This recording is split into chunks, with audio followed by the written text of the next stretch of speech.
We have made it to the trade deadline, one of the biggest points of the season here in baseball, as today we've got an opportunity to better our ball club for the short term and hopefully the long term as well. As it stands now, we are 49-59. We've played 500 balls since the All-Star break, and today we'll be starting the month of August. But before that, obviously, we're going to go over the trade deadline, and we're also going to get to see the potentials and overall ratings of our draft picks. We're currently 49-59, and we're very much on the outside looking in of the National League playoff race. It seems like a lot of you guys feel like we should sell here at the deadline, and I think generally focusing on acquiring younger talent and shipping off some older players might not be the worst idea. I don't want to completely gut this team, but I think making some moves to better the long-term outlook of the San Francisco Giants probably would be the best course of action. We've got a handful of guys who I think could give us some solid value who we're going to explore trading today. Obviously, the farm system is not the greatest. Hopefully that changes at the end of the episode once we see our draft picks. But for now, it's not all that good.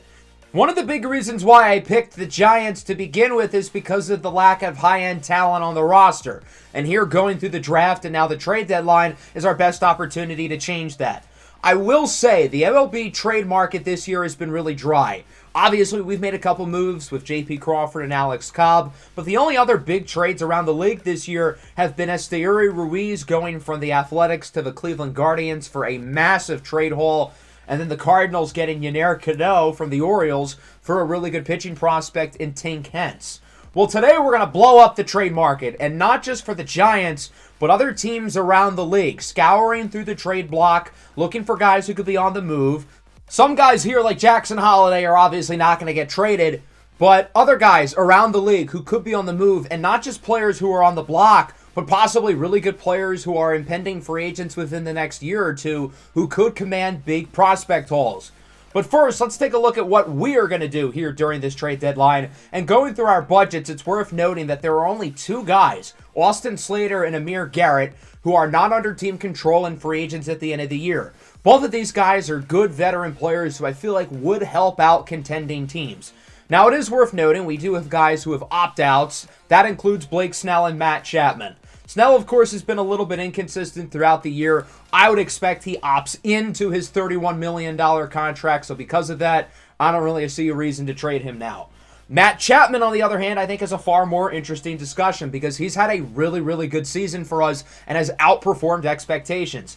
Offensively, he's been really solid, hitting close to 280, the highest batting average he's had for a while, his highest 5 years, the second highest WAR of his entire career. He really should have been an all-star this year, but was completely robbed. Chapman can opt in next year for $18 million, but with his good performance, I wouldn't be surprised for him to opt out. And because of that, trading him now when his value is the highest might be the best way to go. Let's start with Slater and Garrett, though, our two impending free agents. Amir Garrett, in particular, I feel like has really built up some good trade value this year with his performance out of the bullpen this season. He's thrown his most innings since 2019, and he's been really solid. ERA at 3.02, WHIP at 1.34. He's not going to fetch us a big deal, being that he's a 31-year-old D potential relief pitcher, but I think we could get a semi-decent prospect for him. I put him in the trade finder, and I found Cesar Prieto, a second baseman from the Cardinals. Of course, St. Louis has already acquired Yennier Cano, but they're going to add another piece to their bullpen, and they don't have to give up one of their better prospects to do so. I do like Prieto, though. He's a lefty bat, only 24 years old, good defense, some contact upside. It is worth noting that Prieto does not become one of our top 20 prospects, which is not ideal given that our farm system is pretty bad. But the fact that we were able to get something out of Amir Garrett, I think is still worth it. As for Austin Slater, good lefty platoon bat. He can play a bunch of different positions. I was surprised to see how high his value was in the trade finder. We can get B potential prospects such as Justin Crawford from the Phillies, but I don't think that would really be realistic. For a guy like Slater, who really only plays against lefties and is an impending free agent, I think realistically his value would be a lot less than that. Probably worth around the 15th to 20th ranked prospects in most farm systems. And if that's going to be Austin Slater's price, I would almost rather just keep him around. I think he's really valuable as somebody who hits lefties really well. He's a good bench bat. He's good with runners in scoring position, and he can play a bunch of different positions. I think it would be in our best interest to keep him around next year. 1 year, $4 million, the same amount he was making this year, and he accepts it. So Austin Slater is back, and technically everybody is under contract for next year. Now, obviously, we have Snell and Chapman who have opt-outs, but everybody is under team control. Our outfield is getting a little bit crowded with Austin Slater sticking around and the recent addition of Trevor Larnach, but I guess that's kind of a good problem to have. It's not necessarily a bad thing. I ended up making a couple of smaller minor league swaps, as every team does every year. We'll be trading away Casey Schmidt, a platoon infielder with some big league experience, to the Kansas City Royals for Luinder Avila. He's a 22-year-old starting pitching prospect with C potential. I think there's some upside there. I think his potential is around the 78 or so, and I think he could be pretty solid down the line. We've got another minor league swap, and this one is really interesting. Joey Bart to the Astros for Forrest Whitley. Once upon a time, both of these guys were regarded as top prospects, and it just hasn't worked out for either of them. Joey Bart was the second overall pick. He was supposed to be the Buster Posey replacement, and it just hasn't happened. He's become a bust here with the Giants, and the Astros think maybe they can salvage his career. Forrest Whitley is a similar story. High draft pick, top prospect, and it just has not materialized.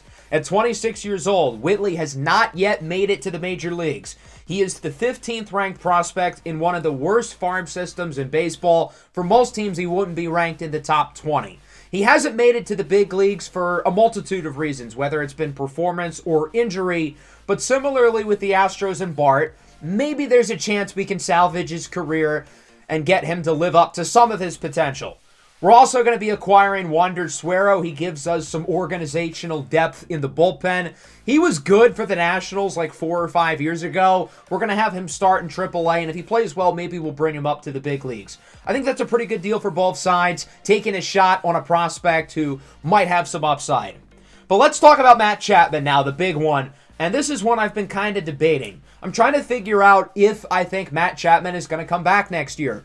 $18 million is a lot of money, but Matt Chapman has outplayed his contract this year, and I think he could get even more money in the offseason. He's hit for good power. He's hit for good contact. He's drawn a ton of walks, high OPS, high WAR. He's been playing great defense. I feel like his trade value will never get higher than this. So because of that, trading him now is probably a good idea because I think we can get a big package in return. Whoa, pause. I put Chapman in the trade finder to see what his value would be, and there were mixed results. There were some really bad trades, like this one from the Orioles, but also some really good ones. We can get Tyler O'Neill, starting caliber outfielder, and Emmanuel Valdez, who's a good player from the Red Sox. Edgar Quero is a great prospect from the White Sox. Jonathan Clase and Ty Pete are both fringe top 100 prospects from the Mariners. We can get Jesus Sanchez from the Marlins. My heart wants to do this trade, but I know we can probably get more. The Cubs offer is Owen Cassie and Matt Mervis. The Rockies offer is Brendan Rodgers, who is a potential, and Yanquiel Fernandez, who's a 21-year-old great outfield prospect. So I decided to look through some teams that I think would be a good fit for him, and the Cincinnati Reds are the one that I think makes the most sense. Now, at first glance, the Reds don't look like buyers. They have the exact same record as us. They're in last place in what is a very surprisingly great division with the Pirates at 66-40 leading the way. But I think Chapman's the type of player that the Reds like because they've tried to build their offense around players who are really good against one type of pitcher. For example, they have some guys who hit lefties really well, like TJ Friedl, Matt McClain, and Spencer Steer. But as we look lower in the lineup, they don't exactly have depth. They have to play guys like Fairchild, Encarnacion, and Kemp, while regular starters like Ellie De La Cruz, Jake Fraley, and Will Benson don't play against lefties. At third base currently, they have Jeimer Candelario, who they signed to a really big contract to in the offseason, and he's played pretty well for the most part this year. He's certainly a starting caliber third baseman who appears to be in their long-term plans. But as we look at first base, which Candelario can also play, they have Christian Encarnacion Strand, who's a great prospect, but he hasn't been all that good. I think having Candelario at first and Chapman at third would really work. That's not to mention all the talent they have in the infield pipeline for the future. Jonathan India is a solid player. Sal Stewart and Cam Collier are both big-time pieces for the future. Noelvi Marte coming off suspension. Sammy Stafura, Edwin Arroyo, all really, really good prospects, and I think one or two of those guys could be expendable and possibly trade pieces.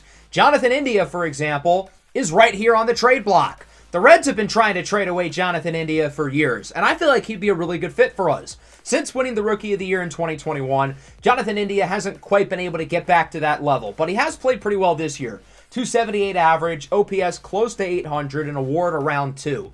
India's basically been the fifth infielder this year for the Reds. He hasn't really had a clear spot, but he plays a lot, and he can play a bunch of different positions. Now, obviously, Chapman is a lot more valuable than India. He's quite a bit better, and if Chapman were to opt in to the next 2 seasons of his contract, then him and India would have the exact same amount of years left of team control. So because of that, we're going to expect to get quite a bit more here. Well, luckily, the Reds have plenty more to offer us as we look at all these prospects they've got. Noelvi Marte, I think, is somebody who would be too good to be traded, but one of these B potential guys like Sal Stewart, Cam Collier, or Edwin Arroyo, I think could make a lot of sense for us. Marte is the 13th ranked prospect, so again, that's probably off the table. But Cam Collier is 50th, Edwin Arroyo is 51st, Sammy Stafura is 98th, and Sal Stewart would be in the top 100 if he was still eligible as a prospect. Along with Marte, I don't think Rhett Lauder or Chase Petty would be available, but other than that top 3, one of those other guys could work. I thought about Cam Collier at first. I think he'd be a great fit for us, but after thinking about it, I'm not sure the Reds would be willing to do that. Once Matt Chapman is eventually gone, I think they're going to want Collier to be their long-term third baseman. Edwin Arroyo, on the other hand, I think would be a lot more expendable. The Reds already have a ton of talent in the middle infield with Elly De La Cruz, Matt McLain, and Noelvi Marte. Arroyo's a 20-year-old who's currently in Double-A, and he's had an up-and-down season so far, but I think he's got a lot of upside and would instantly become the top prospect in our system. The Reds would be willing to do that straight up. They'd also be willing to do that with Collier, but again, I think Edwin Arroyo is the more expendable piece for them, and I think something like this would work more. However, there was another player I was interested of on the Reds, and I see that they want another outfielder. So we're going to add to this trade, swapping Vaughn Brown, an outfield prospect, for Jake Fraley. The Reds don't really need Jake Fraley because him and Will Benson have very similar skill sets. Both of these guys are talented right fielders who are lefty bats and mash right-handed pitching, but neither of them are good against lefties. Jake Fraley has been abysmal this year, while Will Benson has been really good. Because of that, I think they want to make Benson their long-term right fielder, and that makes someone like Jake Fraley kind of expendable. I would be willing to take a shot on him because I think there is some real talent here. He's been pretty good over the last 2 years before completely crumbling this season, but I think he's a guy whose career we can kind of revitalize. I really like his skill set, especially defensively. We don't have any good defensive corner outfielders, so having him in right, I think is going to be a big deal. We're going to be giving up Vaughn Brown here as the other outfielder. I was deciding between him and Hunter Bishop, but Brown is ranked a little bit higher in our system. He's played pretty well this year in AAA, and I actually prefer the upside of Hunter Bishop over Brown very slightly. So I think this kind of works out, and I think this is a really good deal for both sides. The Reds are adding somebody who's a great fit to their roster, and sure, the Reds are probably not contending for a World Series this year, but I imagine they're going to either hope that Chapman opts into his deal, or if he doesn't, give him a long-term extension so he sticks around. As for our perspective, we're selling high on a guy whose value will never be higher, and we're getting 3 players who I think could be long-term pieces for us. Matt Chapman has been one of the better third basemen in baseball, and he's going to add another consistent presence to the Reds lineup, while we're adding Jonathan India, the former Rookie of the Year, who can play multiple spots in the infield and is a high-level offensive player. Jake Fraley's been really bad this year, but we're going to look to turn his career around, and I think he's got some more upside in the tank. Edwin Arroyo, meanwhile, becomes the number 1 prospect in our system. Hopefully that changes once we see our draft picks, but for now, Arroyo has the highest ceiling of anybody in the farm system, and I think he could be a great player for us. We are going to make some moves here with the roster after the trade deadline with 2 guys who need to be sent down. We don't really need Trevor Larnach with the addition of Jake Fraley, so he's going to go down to AAA. Wander Suero will also join him. And for whatever reason, the game had Forrest Whitley on the big league roster. I think it's pretty obvious he's not ready. So he's going to be sent down to the minors, and we're going to call up Ethan Small, who's played pretty well in AAA. He has very limited big league experience, and he's going to join the bullpen. So the team certainly looks a little bit different. We made some small moves, but we also make a big splash, trading Matt Chapman to the Reds for Jonathan India, Jake Fraley, and Edwin Arroyo. The team certainly has changed here going into the final 2 months of the year, but before we play with the New York Giants, I want to take a look at the trade deadline around the rest of the league. In my Madden and 2K franchises, what I normally do is make trades for other teams during the deadline, but I've never done that in MLB The Show because I can't control multiple teams. But I found a workaround. So because of that, we're going to have a wild trade deadline. I know it says the Giants are trading Willy Adames, but keep in mind, this is Milwaukee who's obviously making this move. They're trading Willy Adames to the Guardians for 2 prospects. Cleveland adds another bat to the lineup as they look to contend for the AL Central, while the Brewers get Parker Messick, their 5th-ranked prospect, and Jhonkensy Noel, who is ranked 7th in the system. The Orioles have been the most disappointing team in baseball, so they're trading Anthony Santander to, again, the Brewers. The Brewers are buying, despite trading away Willy Adames. They get a guy in Anthony Santander who they really don't have to give up too much for. Eric Brown and Hedbert Perez, the 10th and 13th ranked guys in the O's system. Brandon Drury is going to be traded in division from the Angels to the Mariners. Seattle adds another bat to the infield, while the Angels get their 3rd-ranked prospect in Walter Ford, which more so speaks to how bad their farm system is. Let's get to the 3 really big trades. The Diamondbacks are going to be giving up a ton for Aaron Savale with Tommy Troy and Jake McCarthy. I know it looks like a lot, but Aaron Savale has had an unbelievably good season. He's been one of the best pitchers in baseball. He's got another year of team control after this. The Diamondbacks have plenty of talent already at shortstop and in the outfield, in the majors, and the farm system. So because of that, Tommy Troy and Jake McCarthy become expendable. Troy is the 4th-ranked prospect in the Rays organization, but for most teams, he'd probably be 1st or 2nd. McCarthy has a lot of upside, but is obviously not prospect eligible. Pete Alonso is going from the Mets to the Pirates. Look at Pittsburgh, 26 games over 500. They are going in. Love this move for Pittsburgh. I love seeing them being aggressive, adding a big-time power bat to the lineup. Hopefully, Pittsburgh is able to keep Alonso and choose to extend him in the offseason rather than letting him go. The Mets, meanwhile, add to their loaded farm system, acquiring Anthony Solometo, their 5th-ranked prospect, and Chun Che Chang, their 7th-ranked prospect. The Mets were probably not going to bring back Pete Alonso, so getting this return for him is a big win. Our last trade is by far the biggest. Bo Bichette and Danny Jansen are going from the Blue Jays to the Cubs.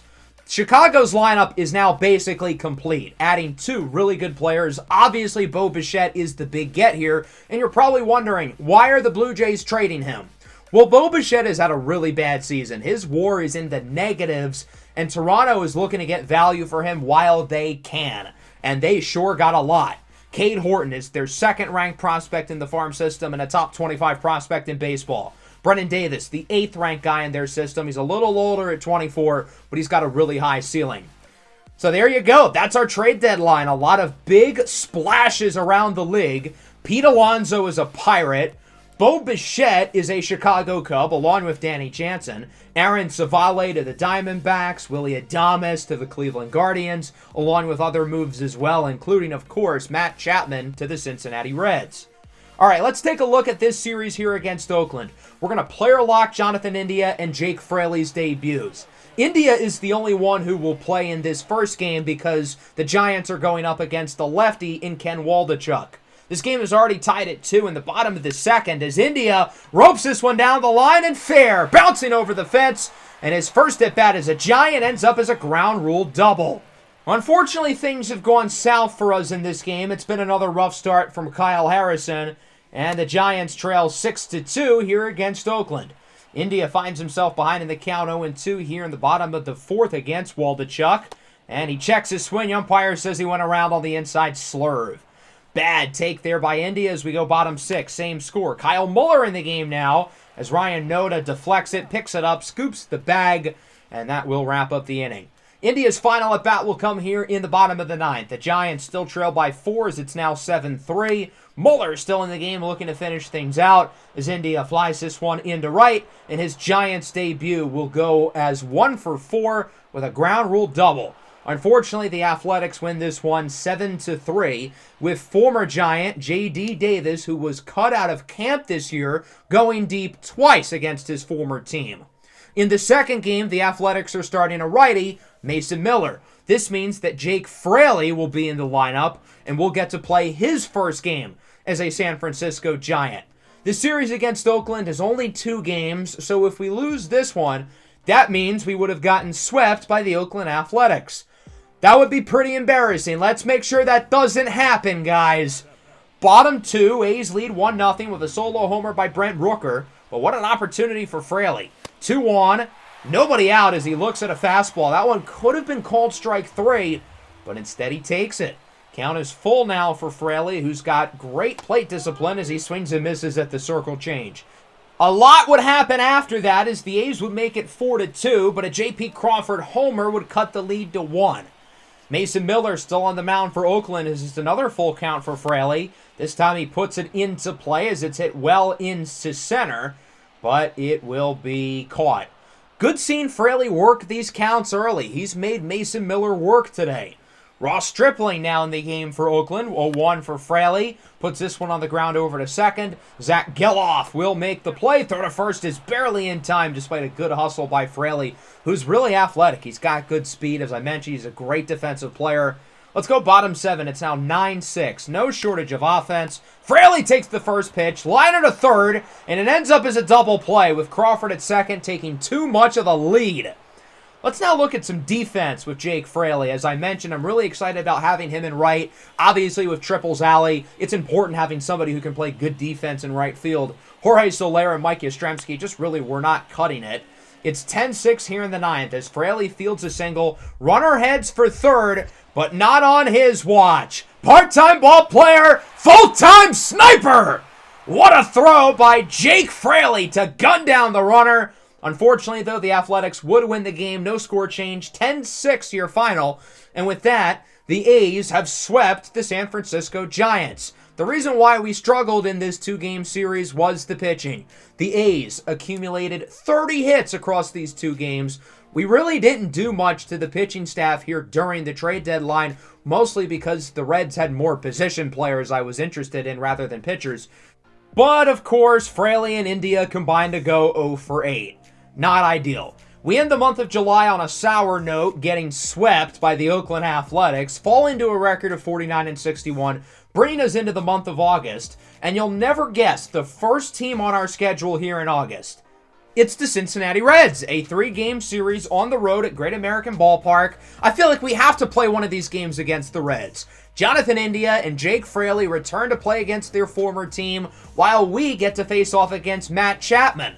So it should be a fun one here in Cincinnati, the first of a 3-game set between the Giants and the Reds, both of whom sit at 49-61. Both squads 0 for 2 after their big trade, as Fraley, India, and Chapman are all in the lineup. On the mound here for the Reds will be the ultra-talented young righty Hunter Green, who has shown ridiculous flashes throughout his career, but hasn't been overly consistent.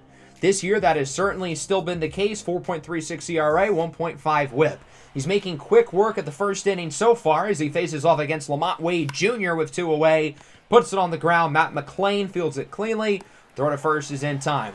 Christian Encarnacion Strand is expected to not be the everyday first baseman anymore, but he is playing first base today with Jeimer Candelario DHing instead. The ace of the staff, Logan Webb, gets the start for the Giants. He's been solid this year, nothing spectacular, but not bad by any stretch either. 3.45 ERA, whip just below 1.3. He faces off against Will Benson, who looks at a circle change right down the middle. He could have crushed that pitch. What was he waiting for?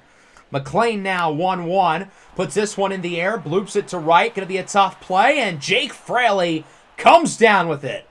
If that was Jorge Soler in right field, I think that would have been a double. It's refreshing having somebody who can play defense in right.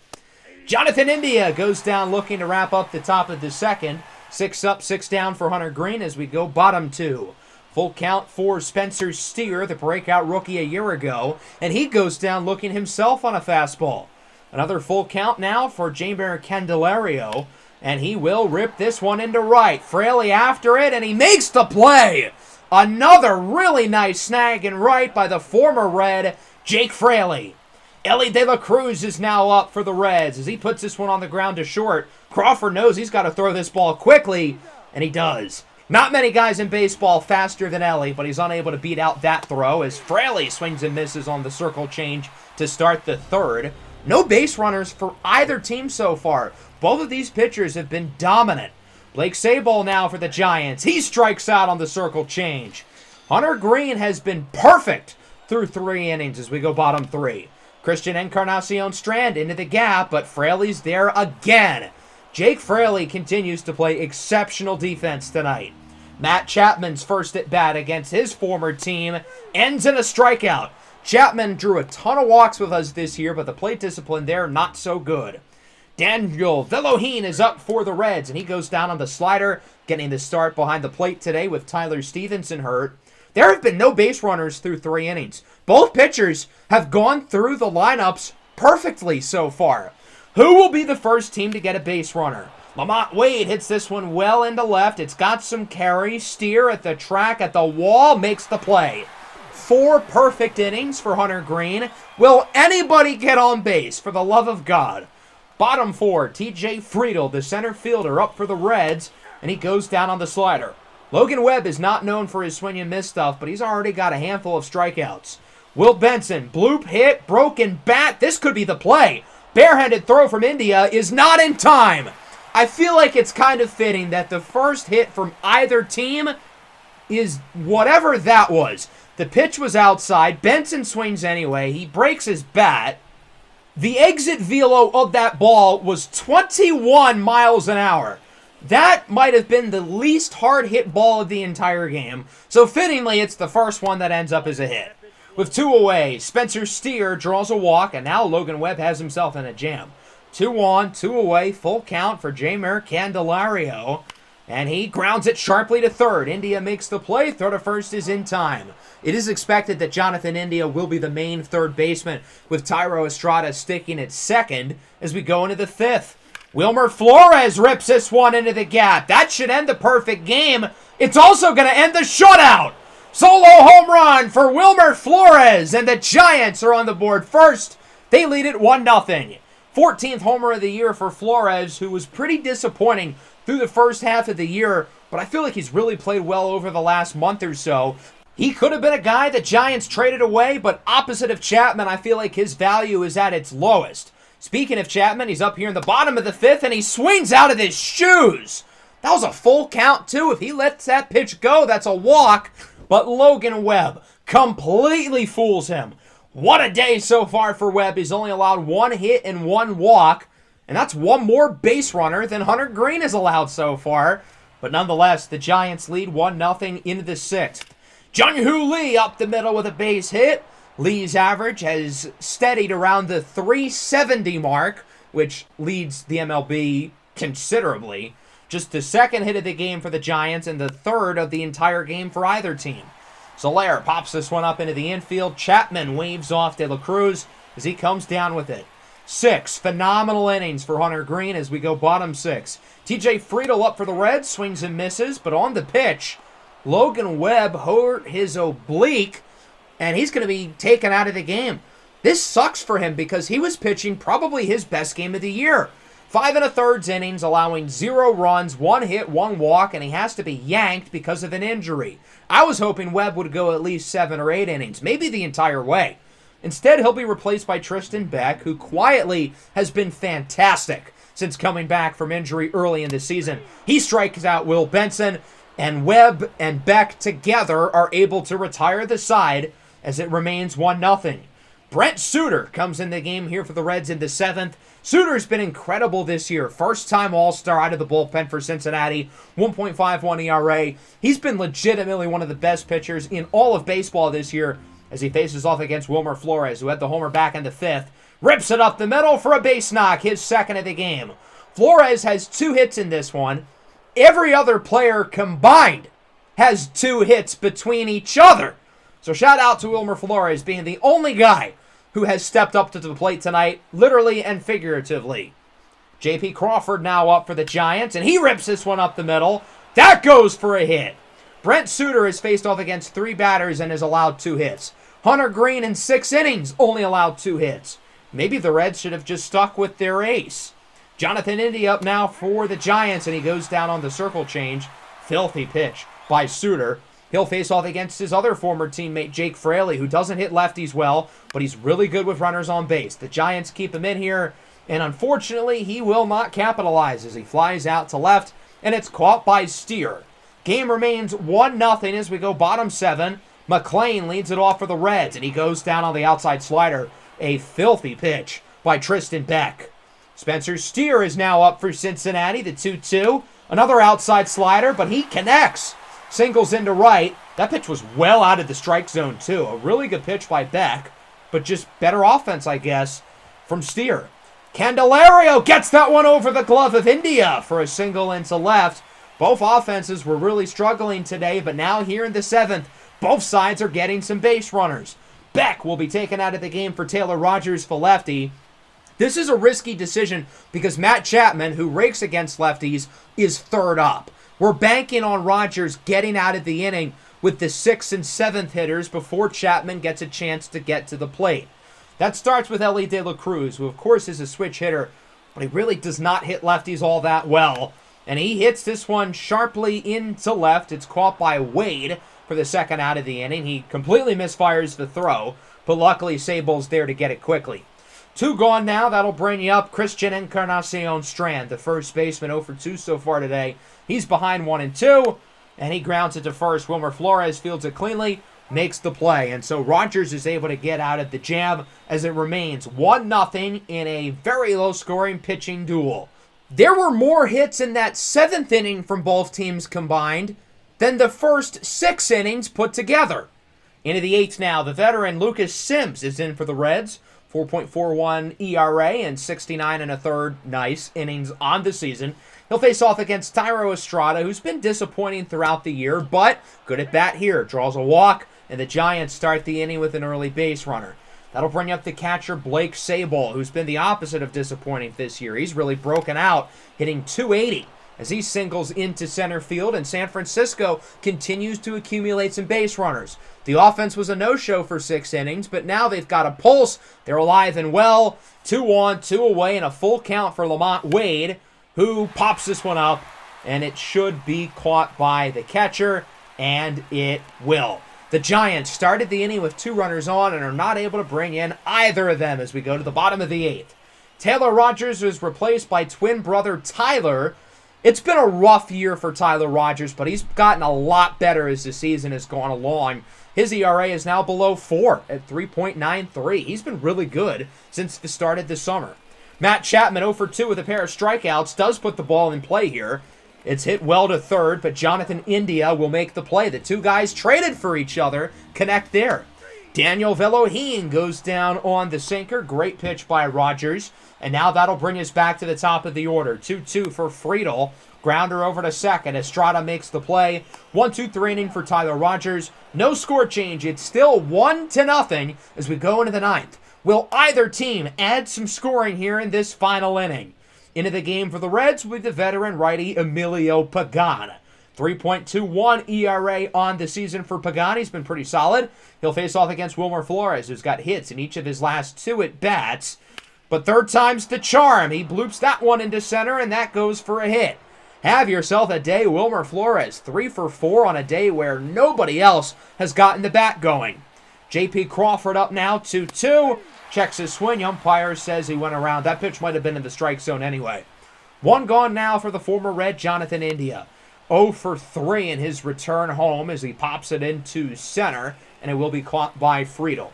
An uneventful return to Cincinnati for India. Jake Fraley not hoping for the same result, but he as well will finish the day 0 for 4. Pops it into left, caught by Steer.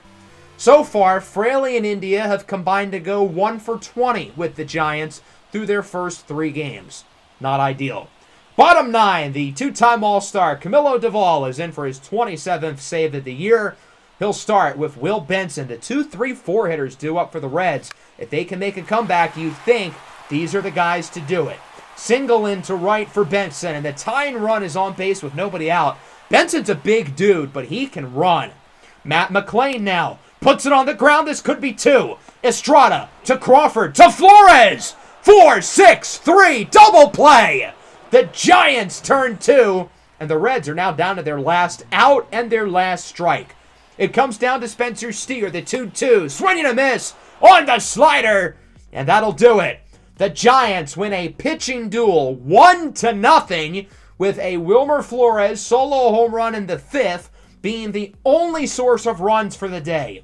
Phenomenal performances from both pitching staffs. Got to give Wilmer Flores credit. He was great, accumulating half of our team's hits.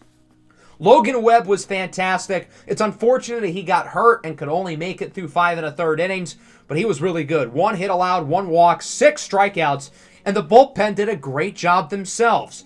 As for the Reds, Will Benson was pretty good. He had 2 hits. The rest of the team had 2 hits combined, and it's unfortunate because Hunter Green pitched such a great game, but he's going to get the loss. The bullpen was also really good for the Reds, but not enough to win because their offense laid an egg. So Logan Webb, as we suspected, strained his oblique. I don't think he's going to miss any starts, which is a big relief. He's not going to need to go on the injured list, and will still make his next start in our next series against Washington. So now it's time for the moment of truth. Let's take a look at our draft picks, ratings, and potentials, but before that, we're going to simulate the rest of this series here against the Reds, and ultimately we would end up splitting the last 2 games, losing the second one despite a Jonathan India home run. And we ended up winning the third one 5-3, putting us at 51-62 through this series against the Reds. Alrighty, guys, it's time for the moment of truth. Let's take a look at the overall ratings and potentials for the 2024 San Francisco Giants draft class. Does that say 98? Oh boy, we've got some good stuff in here that I'm going to make you wait for until the next episode, leaving you guys on a cliffhanger. To wrap this one up, hope everyone enjoyed. Make sure to leave a like and subscribe to the channel if you are new. Peace out.